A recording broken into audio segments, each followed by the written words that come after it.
Je vais vous conter l'histoire d'une âme qu'Allah choisit avant même sa naissance. L'histoire de Mariam, fille d'Imran, l'une des femmes les plus pieuses et les plus honorées de l'humanité. Tout commence par une invocation.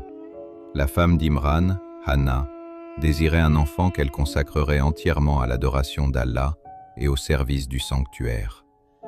Alors elle dit, « Seigneur, je t'ai voué en toute exclusivité l'enfant qui est dans mon ventre. Accepte-le de ma part. Certes, tu es celui qui entend, et c'est tout. » Puis elle donna naissance à une fille. Elle dit, « Seigneur, j'ai mis au monde une fille. » Mais Allah savait mieux ce qu'elle avait enfanté. Et cet enfant était Mariam, une servante qu'Allah allait purifier et élever au-dessus des femmes des mondes. Mariam fut confiée au prophète Zacharia.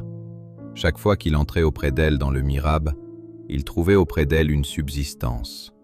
Il lui demanda, « Ô Mariam, d'où cela te vient-il » Elle répondit, « Cela vient d'Allah. Certes, Allah accorde sa subsistance à qui il veut sans compter. » Mariam grandissait dans l'adoration, la pureté et l'obéissance à son Seigneur. Puis vint le jour où elle se retira à l'écart de sa famille, vers un lieu situé à l'Orient. Elle plaça un voile entre elle et les siens.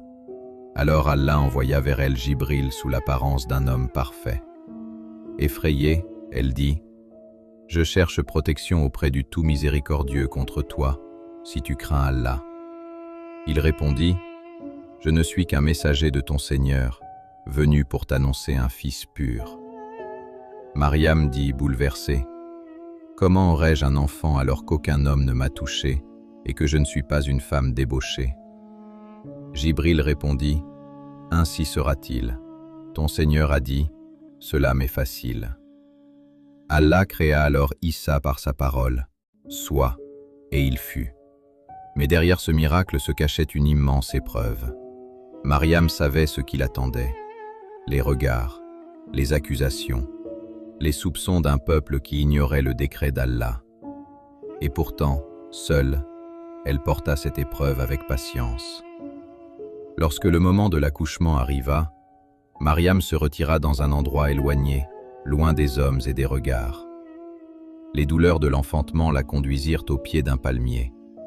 Là, dans la solitude du désert, sans famille auprès d'elle, sans aucune aide humaine, la souffrance devint si lourde qu'elle s'écria « Malheur à moi, que je fusse morte avant cela et totalement oubliée. » Ce cri